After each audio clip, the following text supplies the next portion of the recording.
ಕೇಸ್ನಲ್ಲಿ ದೋಸ್ತಿ ಮೇಲೆ ಮುಗಿಬಿದ್ದಿದ್ದಾರೆ ಸಿಎಂ ಸಿದ್ದರಾಮಯ್ಯ. ಪೆನ್ ಡ್ರೈವ್ ಕೇಸ್ನಲ್ಲಿ ಡಿಕೆಶಿ ಪಾತ್ರವೂ ಇಲ್ಲ, ನನ್ನ ಪಾತ್ರವೂ ಇಲ್ಲ. ಪ್ರಜ್ವಲ್ ಕೇಸ್ ಸಿಬಿಐಗೆ ಕೊಡಲ್ಲ ಅಂತ ಸಿಎಂ ಸಿದ್ದರಾಮಯ್ಯ ಸ್ಪಷ್ಟಪಡಿಸಿದ್ದಾರೆ. ಪ್ರಜ್ವಲ್ ಕೇಸ್ನಲ್ಲಿ ಸಿಎಂ ದೋಸ್ತಿ ಮೇಲೆ ಮುಗಿಬಿದ್ದಿದ್ದಾರೆ. ಪೆನ್ ಡ್ರೈವ್ ಕೇಸ್ನಲ್ಲಿ ಡಿಕೆಶಿ ಪಾತ್ರವೂ ಇಲ್ಲ, ನನ್ನ ಪಾತ್ರವೂ ಇಲ್ಲ ಅಂತ ಸಿಎಂ ಹೇಳಿಕೆ ಕೊಟ್ಟಿದ್ದಾರೆ. ಈ ಕೇಸನ್ನ ಸಿಬಿಐಗೆ ವಹಿಸಬೇಕು ಅನ್ನುವಂತಹ ಮಾತುಗಳು ಕೂಡ ಕೇಳಿಬರ್ತಾ ಇದೆ.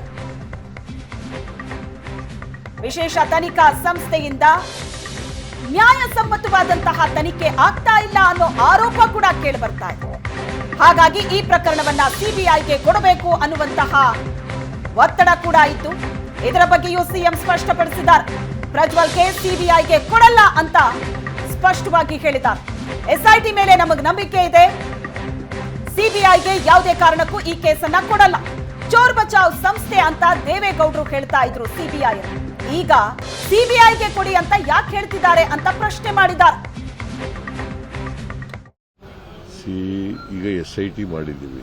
ನನಗೆ ನಮ್ಮ ಪೊಲೀಸ್ನವ್ರ ಬಗ್ಗೆ ವಿಶ್ವಾಸ ಇದೆ, ನಂಬಿಕೆ ಇದೆ. ಅವರು ಕಾನೂನು ರೀತಿಯ ಇನ್ವೆಸ್ಟಿಗೇಷನ್ ಮಾಡಿ, ತನಿಖೆ ಮಾಡಿ ವರದಿ ಕೊಡ್ತಾರೆ ಅಂತಕ್ಕಂಥ ನಂಬಿಕೆ ಇದೆ. ಯಾಕೆಂದರೆ ಹಿಂದೆ ಎಲ್ಲ ಎಸ್ಐಟಿ ನಾವು ಇದನ್ನ ಮಾಡಿದ್ದೀವಿ, ಸಿಬಿಐ ಕೊಟ್ಟಿದ್ದೀವಿ.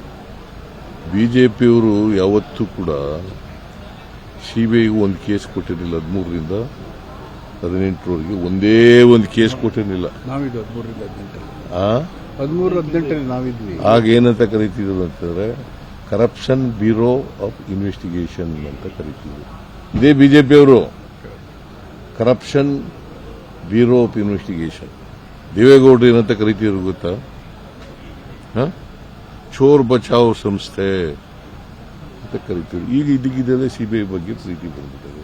ಸರ್, ಅವರು ನಿಮ್ಮ ಮೇಲೆ ಅಲಿಗೇಷನ್ ಇದೆ. ಸಿಎಂ ಮತ್ತು ಡಿಸಿಎಂ ಅವರು ಎಸ್ಐಟಿ ಅಧಿಕಾರಿಗಳನ್ನ ತಮ್ಮ ತಾಳಕ್ಕೆ ತಕ್ಕ ಬಳಸ್ಕೊತಿದ್ದಾರೆ ಅಂತ ರಿಲೀಸ್ ಆಗಿದೆ. ನಾವು ಯಾವತ್ತೂ ಕೂಡ ಸರ್ಕಾರ ಕಾನೂನು ಯಾವ ರೀತಿ ಕೆಲಸ ಮಾಡ್ತದೆ ಅದಕ್ಕೆ ಇಂಟರ್ಫಿಯರ್ ಆಗಲ್ಲ. ಪೊಲೀಸ್ನವರು ಇನ್ವೆಸ್ಟಿಗೇಟ್ ಮಾಡ್ತಾರೆ.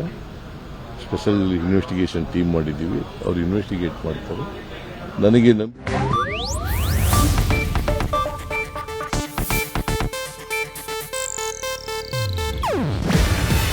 ಇದು ಏಷ್ಯಾನೆಟ್ ನ್ಯೂಸ್ ನೆಟ್ವರ್ಕ್ ಪ್ರಸ್ತುತಿ. ನೀವು ನೋಡ್ತಿದ್ದೀರಾ ಏಷ್ಯಾನೆಟ್ ಸುವರ್ಣ ನ್ಯೂಸ್.